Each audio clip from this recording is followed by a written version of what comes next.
Pandita.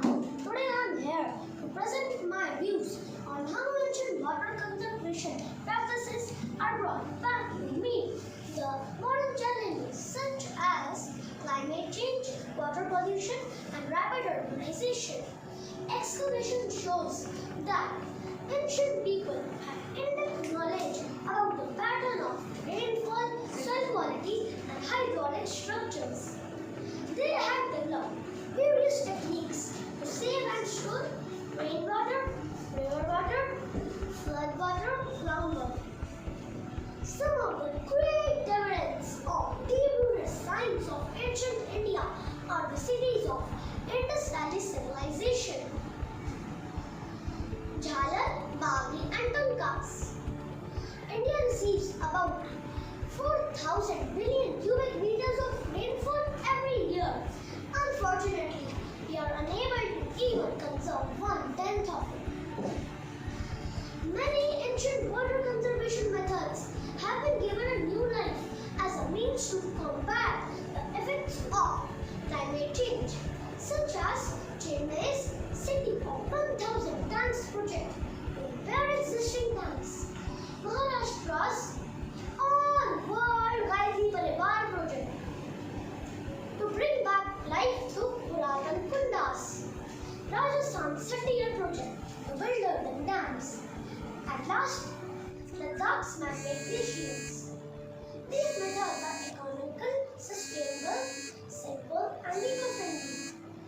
Rejuvenation of ancient water conservation shows that we can always learn from the past examples. Everyone, today I, Ritika Agarwal, will be speaking for the motion, is rainwater harvesting an idea that will save our lives or will it breed more greed? So first let's understand the basic process of rainwater harvesting. So this is the process of acquiring fresh water which can be used in our daily lives at like many times. Like we can wash our clothes, we can drink it, and we can even use it for cooking our food, etc., etc. So it plays a crucial role in our life, and as we all know, the earth is made up of 71% of water, and most of it contains salt. So it's not all of the water is not usable or drinkable. So that, and a very less like around 3% or even less than that, the water is available for drinking. So it's a very crucial point that we should do rainwater harvesting, which will save our water, and we can even use it for future generations, which is very important. Greetings everyone. Today I am Jain will speak against the topic, is rainwater harvesting an idea that will save us or breed more greed? According to my opinion, rainwater harvesting is not such an efficient method.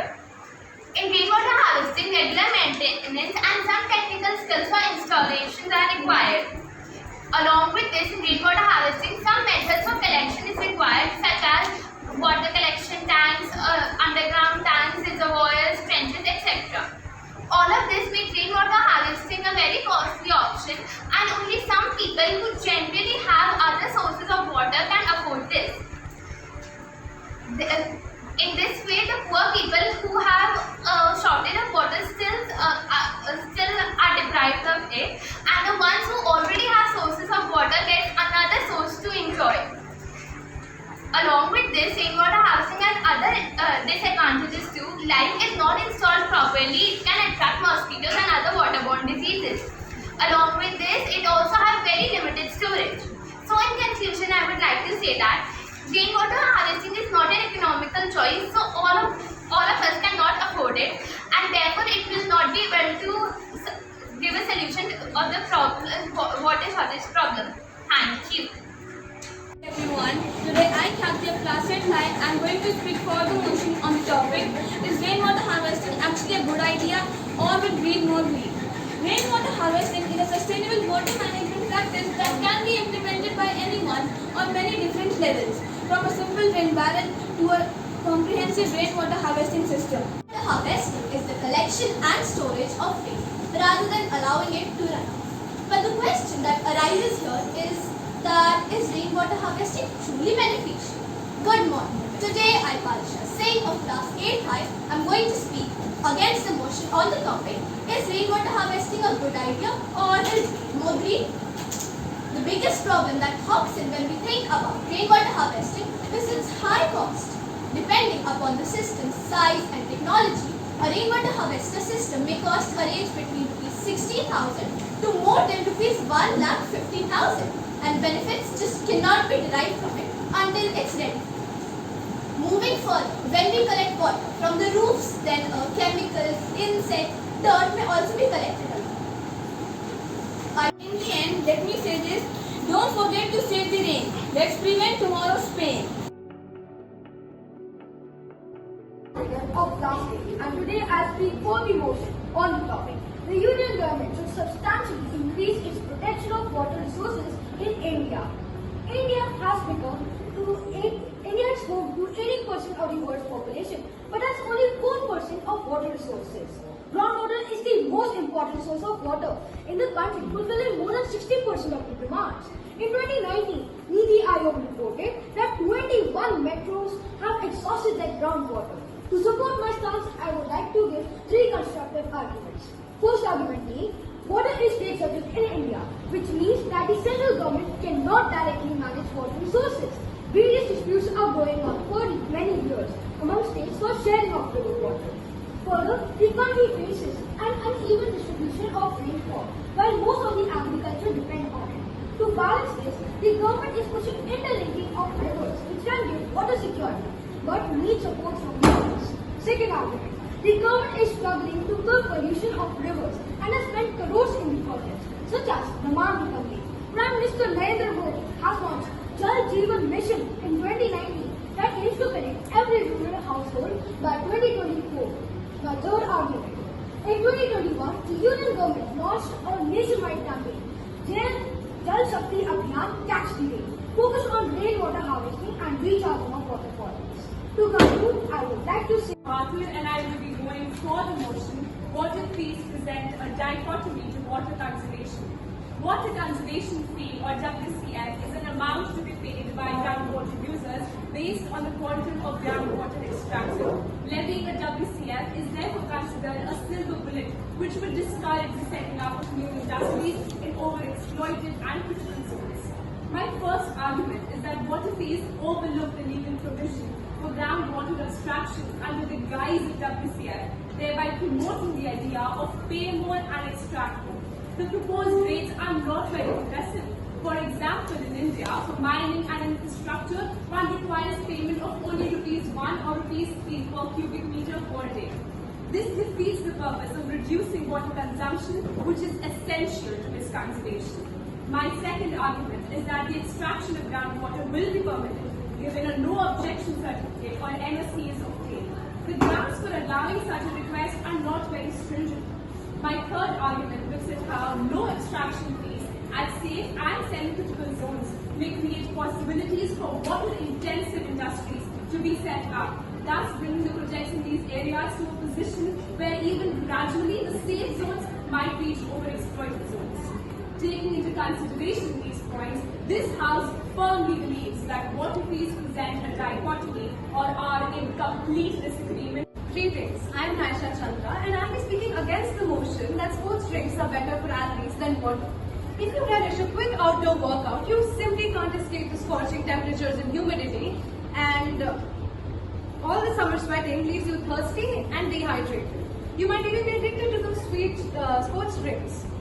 So, sports drinks often contain added sugar, and these sugary drinks substantially increase the risk of obesity in both children and adults, and can also contribute to tooth decay, especially in children.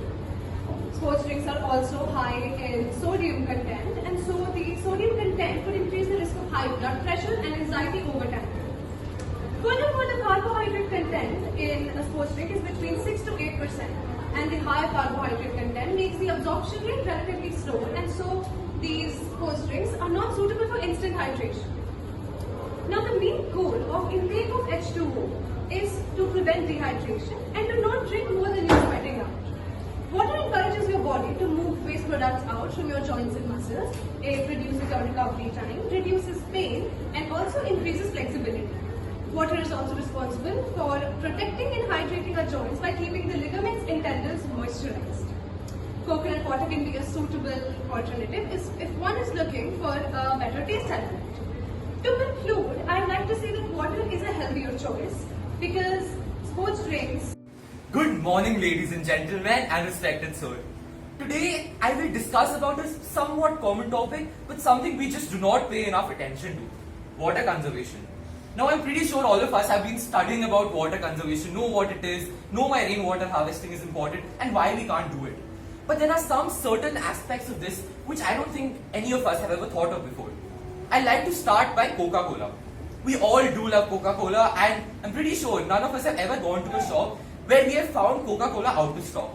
Similarly, every morning when we take a bath, I am pretty used to letting the water run until the geezer's hot water comes out, and I'm pretty sure all of you do that too. So now I want you to imagine a world where you have to live out of a single bucket, or rather a single mug, for the entire day. Can you imagine your life where your bath, your food, your Coca-Cola, your drinks, everything has to be based out of a limited amount of water which is running out by the minute? Now I'd like to draw your attention to Madagascar, Micronesia and Polynesia. These are some of the countries who are living in the future because of our mistakes. Global warming, climate pollution, climate change, all of these human-made tragedies are causing people over there to not have enough water even for their vegetables and their fruits. How can we survive like this, ladies and gentlemen? Now I'd like to ask you that how do you suppose that we can change this issue? I think the biggest problem today is that we are not ready to inculcate the innovative changes which our scientists, our students and our developers are making. Still we have concrete roads. Still we have roofs without rainwater harvesting. Recently in Norway, a road was developed which can absorb water the moment it falls on it. Now I ask you, when our roads are being reconstructed, why don't we build them in a better way? Because we have the power to take shorter showers. We have the power to save water, and we have the power to change the world. Thank you. China faces its worst drought ever. Chennai has been facing water crises for a long time. We've got morning respected judges and all the people present over here. Water, water everywhere, not a drop to drink. It's a very cliche saying, but it's what the reality is now. We have been already knowing that there is only 1% potable water on earth. And now, even that 1% is under threat with the extensive amounts of water pollution that has been going on throughout the world, with the extensive climate change processes that have been going throughout the world. What we need to realize how important water is to us. We can't survive without water. The earth can't survive without water. Keeping this in mind, we all must know how important water conservation is now for us.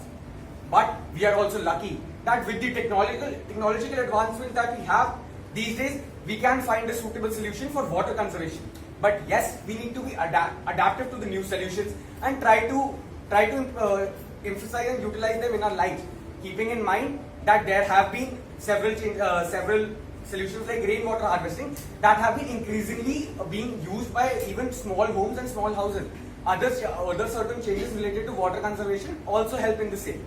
But what the issue is that this needs to be done in a short period of time. People need to adapt quickly, otherwise it will be long late gone.